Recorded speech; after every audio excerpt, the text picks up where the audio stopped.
Assalamu alaikum wa rahmatullahi wa barakatuh. Ahlan wa sahlan wa marhaban bikum. Welcome to another edition of the Ravat Show here on Hilaal TV, channel 347 on DSTV. We are coming to you live this Friday evening from our studios here in Sandton, Johannesburg. I must say to our viewers in other parts of the country and the continent, it's been a much warmer week here in Joburg by comparison in terms of what we've had to deal with in the last couple of weeks. Last weekend I was in Durban. I tell you, for us Joburgers, Durban is like a paradise when it comes to the winter months. The people of Durban, or the Durbanites, as we Joburgers refer to them, may feel a bit cold, but yeah, for us that's really pleasant weather. But whatever the weather may be, there's a lot to discuss. Until very recently, we were talking a lot about the Eid al-Adha period and the sacrifice and the Hajj, and we had quite a bit of coverage on Hajj, etc. Last week I mentioned we changed tact and we had political analyst Angelo Fick with us in studio, just giving us an overview of the political situation in the country. Now, since last week's program, we've had the demise of the late Deputy Secretary General of the ANC, Jesse Duarte, then Muhammad Umaruddin Don Matera, two struggle stalwarts within the space of a few days. The speech of former President Thabo Mbeki yesterday at the memorial, making headlines and news. So we continue focusing on the state of the country, but from a slightly different perspective on the program this evening, and that is more from a civil society perspective. And our guest on the program with us this evening is the director of the Ahmed Kathrada Foundation, Neeshan Balton. We'll be talking about some of the recent happenings. We'll also talk about the recent Defend Our Democracy campaign conference, and how that went and the resolutions that came from there, and where we stand as civil society and what we need to do and what we can do. Because the one thing we cannot do is lose hope. And that's what I said in my message at the memorial, the national memorial of Jesse Duarte yesterday at City Hall here in Johannesburg. The last 10 minutes of the program, we will play you that speech from that memorial yesterday. But let me welcome Neeshan Balton to the program. Neeshan, thank you so much. Really appreciate your time. Good evening. Welcome. Greetings to your viewers, and it's nice to be back here. I know that both Jesse Duarte and Muhammad Umaruddin Don Matera, like you kind of have to have a special program to talk about them and their contributions and their struggles and their legacy. But a quick word about both individuals before we get into the other aspects of our discussion this evening. Look, I think both played very important roles in different facets of our struggle. Jesse more organizational, more focused on the ANC. Commonalities in terms of areas where they might have come from. Don in the arts, using his voice, using his pen, much more and community rooted in and around El Rado Park, Noordgesig, Protea, where he was living recently. But both emerge from, I think, periods of the 70s, 80s, well, Don much earlier, outspoken about apartheid, different routes post-apartheid in terms of what needs to be done. And I suppose the commonality is the opposition to apartheid and the need to build a new society, albeit in different ways and different formations. Now, yesterday was the memorial, and I mean, there were many speeches. It started just after 2 in the afternoon, concluded just after 7 in the evening. But I'm in the media, so when I was on radio this morning, all the headlines was about President Thabo Mbeki's speech. He seemed to be in a mood where he wanted to be very frank. He wanted to say it as it is. I want you to comment on some aspects of his speech, because it ties directly then with what we're going to discuss later on about Defend Our Democracy and civil society activism and efforts. He fears that we could be on the verge of an Arab Spring. I think in some respects he's right. The anger in the country is palpable. The socio-economic conditions that drives that anger is very much there. I think unlike the Arab Spring or countries that were affected by it, you still have a very vibrant civil society. You have an independent judiciary and independent media, and a huge array of community and civil society organizations. If that infrastructure, particularly from a community side, begins to channel its anger towards the kind of direction that the Arab Spring went to, then I think that that is a far greater possibility.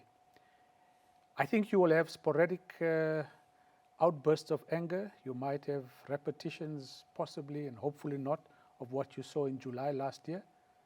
But you've never had sustained periods of protest where you've had millions of people in the streets over weeks and months, which is what you saw in many of those parts of North Africa and in other parts of the world. And that's for a whole host of reasons. I mean, you don't have a transport system here that can get people to a central place. Our rail system doesn't work. Taxis won't ferry you up and down every day for free. And people need to eat. So unless this thing is well funded by some kind of organization or agency, I don't think we are there yet. I think many people are still attached to political institutions. They have hope in some degree of political institutions, but many have hope in other organizations. That hope is dwindling, but is not completely lost. He said the country is on autopilot. Is it? I think is right. There's a government in name, in theory, and in terms of all the PR stunts that they pull. But there's not a government, as I think he says, and many of us have been saying, that is decisive on anything. They waffle about one ESCOM, two ESCOMs, and any issue, you can't get clarity on it. And that's primarily because I think, one, the president came in on a small majority. He's very uncertain about his political base, and now he's got his own issues to deal with. And that kind of uncertainty, in the face of an organization like the ANC that is so deeply divided, you watch your back all the time. You're uncertain about what to do. My sense is that, or my wish was that he would have been decisive and did what is the interest of the country, irregardless of the consequences for him or his party. President Mbeki yesterday at that memorial for Jesse Duarte was critical that the president made certain commitments in the State of the Nation address and there hasn't been a follow-through. He's saying there's no plan when it comes to dealing with the socio-economic challenges. But at the root of it, he bemoaned that this renewal that the ANC has been speaking about for so long, they're still speaking about it. And he said it was there in 2017 at the NASDAQ conference. It's there again in the documents for the upcoming policy conference next week. And he seemed to be saying, when are we going to move from words to action when it comes to renewal? Frankly speaking, Neeshan, is it still possible for the ANC to renew itself? I've heard some stalwarts of the party saying it's too late. They've passed the point of no return. I've long given up membership on the ANC, so I don't know what the inner workings are. But when an organization is as badly implicated in issues of state capture and corruption as pointed out by the Chief Justice Zondo in his report, then it's not a matter of individuals, it's systemic to the organization. You've seen from Bosasa to the Guptas and so forth, just how influential business entities were on the ANC and its survival depending on them. You've seen its resistance now to the Party Funding Act, wanting to change that because it's starting to bite. And for an organization of its size not to be able to sustain itself and being heavily reliant on private donors and business donors has gotten it into the problem that it has. But more importantly, the culture and the values of that organization is not one that I think many who joined it earlier on are able to identify. It's not service without the expectation of reward. It's rather service with the expectation of reward, and that's what drives many of the people who have become associated with it. It's lackluster in its demand for excellence and performance. It has politicized the public sector in a way that many in the public sector think that they owe their paycheck to the ANC and not to the taxpayers of this country. And that kind of loyalty is what has resulted in people getting paid, not fixing your potholes, not fixing your street lights, because they think that they will only do it when the party instructs them to do it. And it also makes coalition governments, like in the city of Joburg and elsewhere, very difficult, where they have to deal with these kinds of party loyalties. You can change the political heads in Joburg, but they now have to deal with past loyalties of many who are in place. And changing that culture is going to take a long time. But you have an impatient citizenry that is demanding to get the quality of services that they pay for. And irrespective of who's in office, I think people have a right to begin to demand that. So in short, I don't think it can renew itself.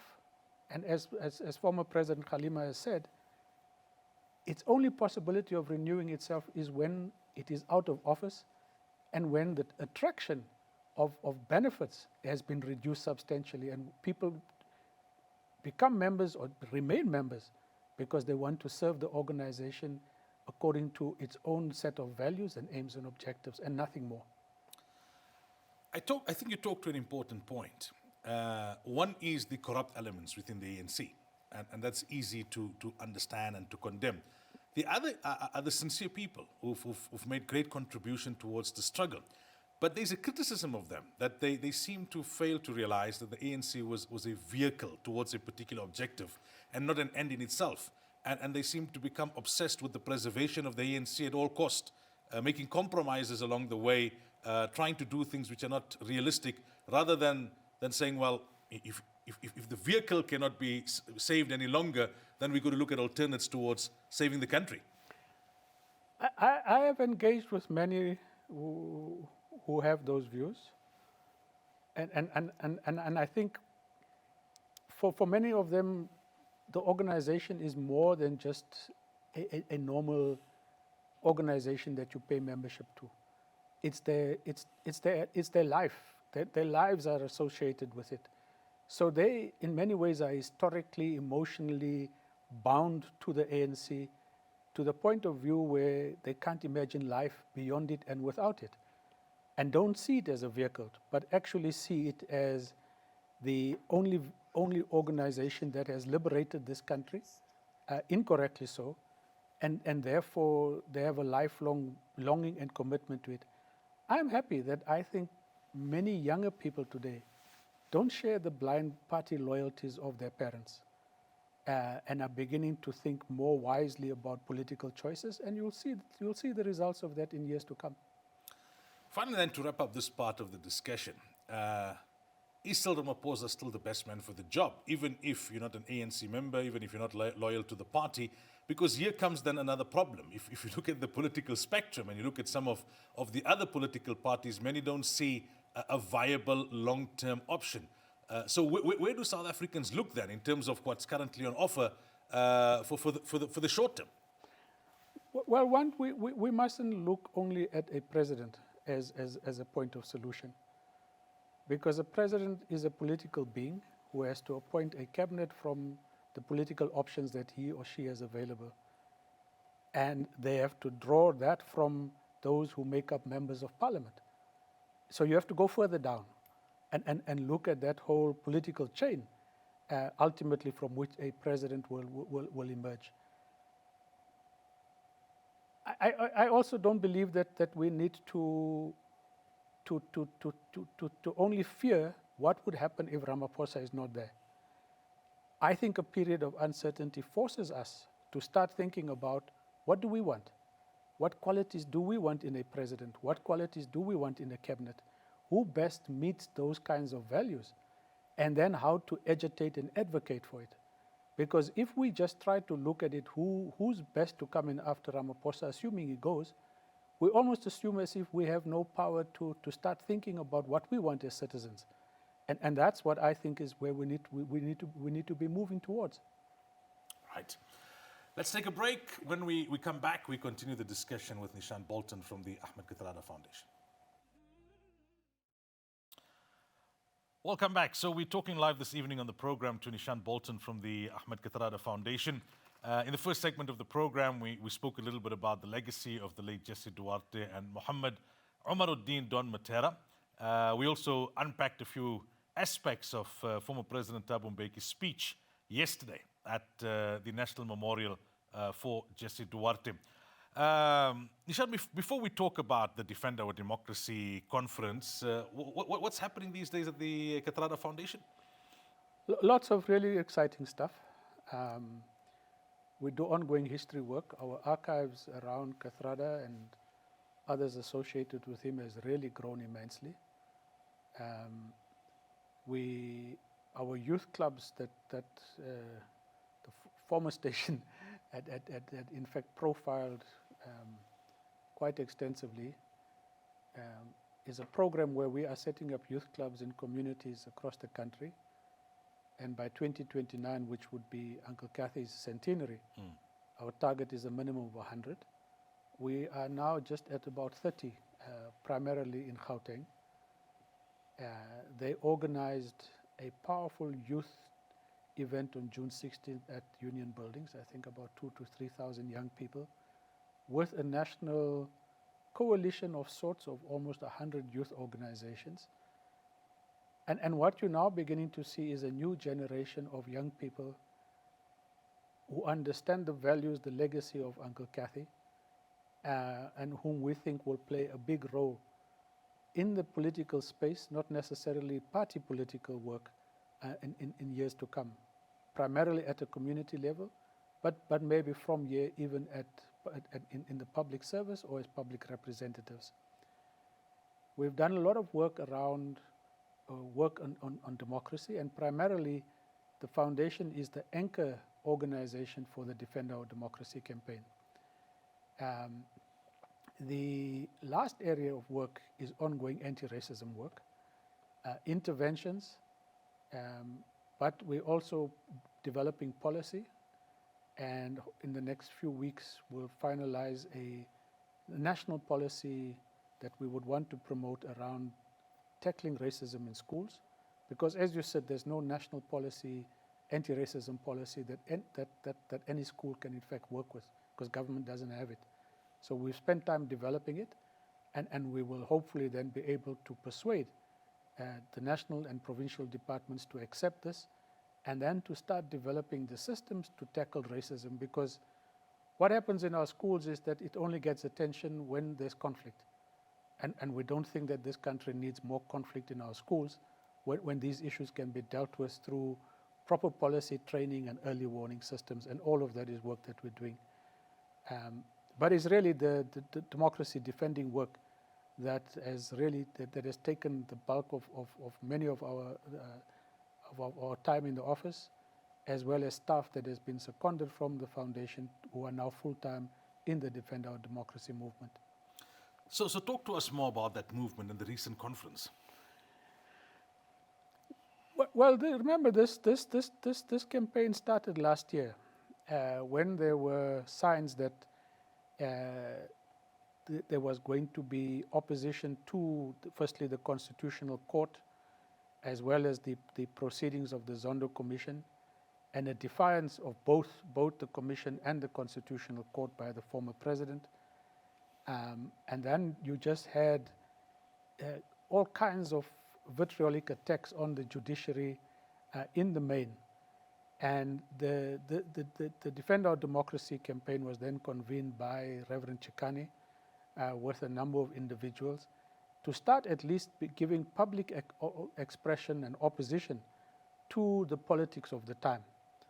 And it, I think, rallied huge numbers of South Africans to show that there was support for the judiciary, there was support for the Zondo Commission, but primarily that there was support for the idea of a constitutional democracy in this country, because that is what was coming under attack. We then moved into the whole July insurrection and some of the convening work that the campaign did, and throughout the period, on issue of COVID-19, public health facilities, general issues of threats to democracy, it started responding to. What we then came to a conclusion in this year was that we needed something more than a campaign. You needed a movement that could advocate for a new kind of politics in this country. And the centrality of politics is what it wants to get people to start engaging with. Because I think, contrary to popular belief, politics is actually the heart and soul of this country. Your price of bread, the price of petrol, all of that is determined politically. And there's a distinction between politics and party politics. But I think getting citizens to be more aware of and interested in and involved in just political affairs is critical for us, because you have a situation where almost 15, 16 million people opted not to vote in the last election when they could have. They were eligible to vote and they didn't. And when that kind of withdrawal from democracy takes place, then people want to find other avenues of expressing either their discontent or their policy preferences. And we think that needs to change. At the heart of what Defend Our Democracy wants to do is to advocate for, firstly, a new electoral system in this country. We have an electoral system that I think in our enthusiasm,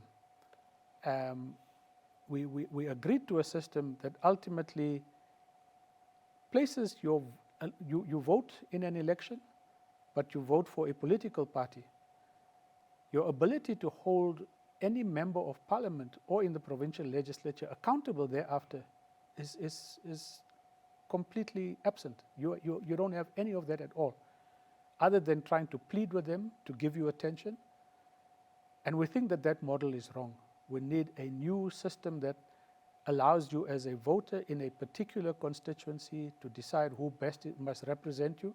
So when they go to parliament, it's your interest that they must serve, not necessarily only those of their parties. And even if they come from a party, can defy the party's views on particular issues because they're worried about their constituency. And you see this functioning in a number of other democracies. But more importantly, in that kind of system, they would not be afraid of their positions when they have to hold any minister or even the president accountable. So you would have had in Kandla, with a different kind of electoral system, people would have been unafraid to say that Nkandla was wrong, or even the arms deal, for example, under former President Mbeki. They would have been able to have been more unspoken and stopped much of what has gone wrong in this country at a much earlier stage. But you also need a new politics that recognizes that the days of one-party dominance is over, which is very good for our democracy. Parties are going to have to learn to cooperate and not see each other as enemies. You need to see others as opponents, but they all need to find the common ground around the issues that affect the country. So, for example, if all of these political parties had to come into a room tomorrow, or if you lock them into a room for however long it takes to find 5 solutions to deal with the unemployment issue in this country, and if they didn't, they knew that they were going to be voted out, it's a completely different ballgame. At this point in time, you and I have no influence or power over any of the political parties in parliament to force them to find solutions to the problems that affect the country. And remember, it is only government that has a budget of over R1 trillion or whatever it is at this point in time, which is the major source of funding to deal with the critical problems that affect the people of this country. Some say that we don't have a problem of money. We have a problem of the allocation of that money, the spending of that money, and the wastage and corruption that comes through. And that's primarily because our political system just has no accountability at all. Absolutely. Okay, time for another break. When we come back, we talk more about the electoral system and how to go about ensuring that those reforms are secured. Welcome back. So we're speaking to Neeshan Balton from the Ahmed Kathrada Foundation on the program this evening. We've looked at the legacy of Jesse Duarte, Don Matera. We've spoken and unpacked a few aspects, key aspects of the speech of former President Thabo Mbeki at the Duarte Memorial yesterday. We're speaking about the Defend Our Democracy campaign and the recent conference that they had and what that is all about. And just before we took the break, Neeshan was speaking about electoral reform. Now, we know the Constitutional Court has ruled in terms of independent candidates being able to stand now for national elections. Is that a good step for the short term? What needs to be done to secure this kind of electoral reform that you're talking about, a kind of constituency-based system rather than a purely party-based system? Well, two things. One, there is the current Constitutional Court is ruled that Parliament must change the Electoral Act to make it possible for independents to stand. They have, however, not agreed to the Wali Musa recommendations. Wali Musa had headed up a panel to advise the minister. The majority view of that panel was that you needed a constituency-based system with some proportional votes, party votes as we currently have it. The minister, however, is not opting to go that route. Today they met, and I think there will be a revised electoral bill that will come out, which will be important for your viewers and listeners to start understanding, because they are proposing to make space for independence to stand at provincial and national level, but the requirements for independence will just be huge in terms of numbers of votes that they will require to even get a seat. And then there's issues about technical issues. If the person dies or resigns, how do they get replaced? Because they're not on a party list. But I think it's an advance. We think what this has done is to open up the discussion around the need for much deeper and more fundamental electoral change, which we recognize might not be possible in 2024. But this new system will, for the first time, introduce the idea of independence, and what the movement would want to do is to start engaging with. In fact, there's an electoral conference that a number of organizations are planning for towards the end of August, so that we emerge with a common understanding of what kind of electoral reform we want, when we want it, and what we are prepared to do to in fact get it. We think that 2023, as political parties start canvassing for votes, citizens of this country need to ask them about the issues of electoral reform and accountability, and make this a citizens' issue onto the elections agenda for all political parties.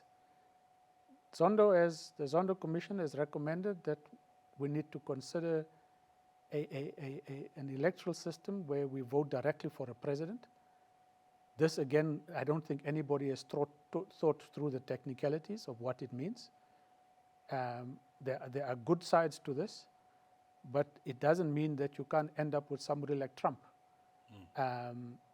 But at least then, you know that as a citizen, you voted for him.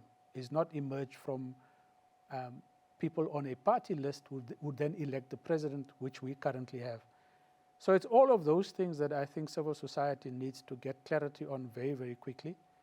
At the heart of it, you want an electoral system that is a constituency-based system, with a probably 40% that keeps the proportional system here. But we also need to think about what requirements that would place on us as voters. What kind of active citizenry it would mean for us to work with a public representative, to hold them accountable, but to also know what is going on in Parliament. So when they vote, you need to be able to be aware of on how they voted, why they voted that way, and prior to them voting on any big issue, they must be compelled to consult with the voters in their constituency, which at this point in time doesn't happen at all because it's not taken seriously. To get to this, we think that there's a need for a national coalition on electoral reform, that whilst the parties are campaigning for votes, we need to be going to every home in this country to talk about why we need to change the system. And if it means that ultimately the president must call a referendum, even if at this point a referendum is not binding on him, I think he can be compelled to make it a binding decision on the kind of electoral reform that is required, because the current political parties are unlikely to want to change a system that they might not benefit from, and particularly the governing party. On a ground level, right, we know what the national issues are. There are people who have become despondent. There are people who have the means and who've packed up and left. There are those who want to leave, but they don't have the means. I suppose we can all agree you can't give up. You know, you've got to continue to struggle and try and make a difference and improve things, irrespective of what's happening in the political landscape on a national level. What do you think is doable, is realistic for people at ground level, in the short term at least? I'm from Lenasia, and I've been seeing and been briefed about the lands politics group that has formed, and people from a cross-section of political affiliations, religious backgrounds coming together and saying, well, at least we're going to try and take a perspective and have a view on things, and let's see how it goes from here. Well, I think you start off on what is it that you can do in your street. There's no reason, you see, accountability work can be done at your individual level or even at the level of your street and then your neighborhood. So if in a street all the lights are not working, every street has a WhatsApp group now. But I think the usage of that kind of connectivity needs to be extended slightly beyond just the issues of crime in the street. Is to then say, okay, can somebody find out who's the official that's getting paid to ensure that our street lights work? Once we get that information, how do we then take it up as a street to find this official, to start putting on the necessary pressure? And if we don't get it from him, who is his supervisor up until the mayor himself or herself? Now, I think that is very doable and very possible. But because we are so trapped in our powerlessness, we don't think that we can in fact start addressing that. So I'm saying that find the smallest things that you can start doing something about, but don't do it alone. Pull together whoever you can in your street and your neighborhood and start building a sense that you can be active on smaller issues and then build that up around the bigger issues that affect the neighborhood. Importantly in all of that is to find ways of building unity, finding common ground, cut out any political, ideological, religious, class differences, focus on the things that matter. Now there are towns, I think it's Kroonstad, Senekal, Harrismith, and a number in Northwest, where people have gotten tired of just seeing the mess in their towns. They started off by then, and towns that were racially divided. Today, black and white people fix potholes, they beautify their towns, they safeguard their towns. In other areas, they've in fact taken over the town councils and the functions of those town councils. In Vereeniging, business forums have decided that they will refurbish all the substations, and they now manage it. The municipality has to ask them for permission to enter those substations, and then they ask them, what do you want to do? These things are working now. And I think we need to do all of these things, but with not in a way that doesn't let those who have the budgets and the responsibility off. They need to know that there will be electoral consequences for this, there might be legal consequences for this, and using, I think, institutions like the Auditor Generals and other reports. I think it's important, lastly, for citizens to have a presence in municipalities. Municipal meetings, many of them are open to citizens. Yeah. We don't go. We don't follow the budgets. We don't make inputs on the budgets. We don't query tariffs. You have all of those opportunities to start advocating for change, but it requires building some kind of organization to do that work. We're not without power. Absolutely. I think we're just lazy in terms of using our power, because it takes work. It takes hard work. It does. Neeshan Balton, as always, thank you so much for your time. We really appreciate it. No, it's a pleasure being here. Thank you. We take our final break, after which I'm going to introduce to you the clip of the speech I gave at the Jesse Duarte Memorial yesterday in Johannesburg. Well, to conclude the program this evening, we play you the recording of my talk that I had an opportunity to give at the National Memorial for the late Jesse Duarte yesterday. I made a call in this talk for us to return to the Islamic values of justice and servant leadership. This talk was delivered in the presence of President Thabo Mbeki, Deputy President David Mabuza, Paul Mashatile, and others. From myself, Sulaiman Ravat, until next week, inshallah. Fi amanillah. Assalamu alaikum wa rahmatullahi wa barakatuh. Ambassador Mohammed Dengo, the family of the late Yasmin Jesse Duarte, President Thabo Mbeki, Deputy President David Mabuza, dignitaries, ladies and gentlemen, I greet you with the universal Islamic greeting of peace, mercy and blessings. Assalamu alaikum wa rahmatullahi wa barakatuh. I have been asked to say a few words before my colleague would lead us in the Islamic prayer. Let me commence by offering my condolences and sympathies to all the family members and the near and dear ones of the late Jesse Duarte. We know that the Dengo family in particular have not only lost their sister, but in recent months, they have lost 4 of their siblings. May the Almighty heal their pain, and may He grant them strength and fortitude, which is required during such trying times. I want to say to them that you remain in our prayers. Let me begin by asking a question. When someone passes on, why do we pay tribute? We know, and it's an acknowledged fact, no one is perfect, no one lives a perfect life. There are many people, and at times prominent people, who pass on. We may differ with them ideologically, politically, and in many other ways, but why do we then still pay tribute to them? There are many answers that can be given. I'll focus on 2 very quickly. The one is, when the deceased has struggled, sacrificed, and contributed in a way that we are the beneficiaries of that struggle, then we have to acknowledge and we have to pay tribute. Secondly, when the deceased's contribution and struggle can highlight to us the way that we can continue our own struggle against the challenges of our time, then we pay tribute. It reminds me of a statement of the Prophet Muhammad, peace be upon him, when he said, "Remember the good qualities of your deceased." No one is perfect, but we look at the good qualities and we take inspiration from that.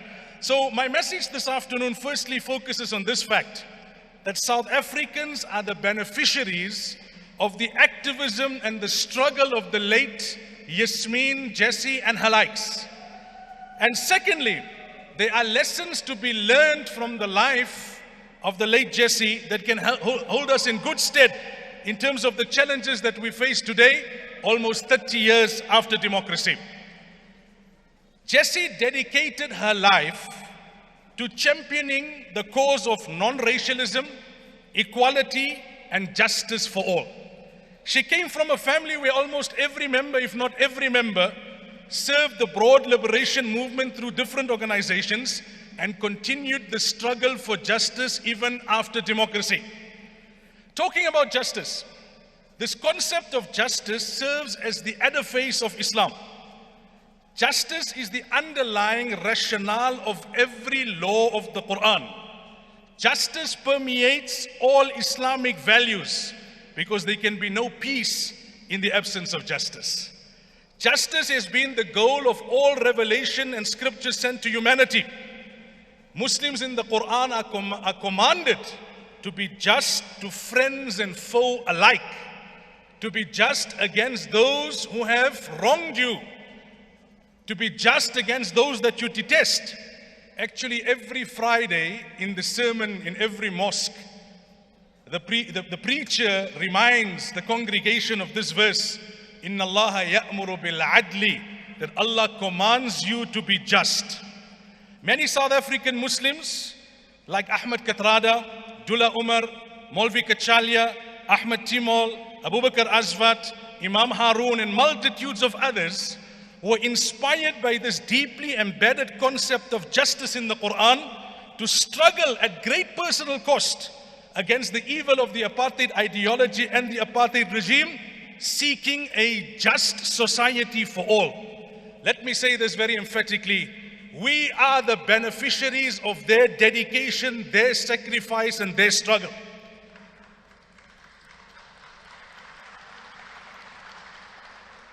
They were true patriots. They had this concept of justice coupled with true love for the country that made them truly committed to this beautiful country of ours.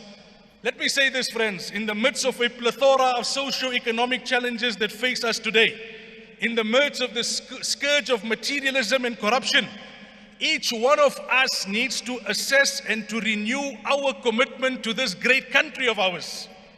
We once again require a generation of patriots who will selflessly rise to struggle for a better country for all. Many have described the late Jessie as a dynamite in a small package. She may have been small in stature, but she was a force who stood her ground. You see, advocating for change is not an easy task. It requires courage. It requires one to engage in campaigning for action. Unfortunately today, materialism, fake news, apathy, obsession with bling culture, social media image obsession, and many other factors have become obstacles on this journey towards a great country. Let me say that we all need to continue the struggle. You don't have to achieve it all. Sometimes it's not realistic to achieve it all. Being a hero doesn't mean you succeed in saving the day. It just means you tried. A hero is an ordinary individual who finds the strength to persevere and endure in spite of overwhelming obstacles.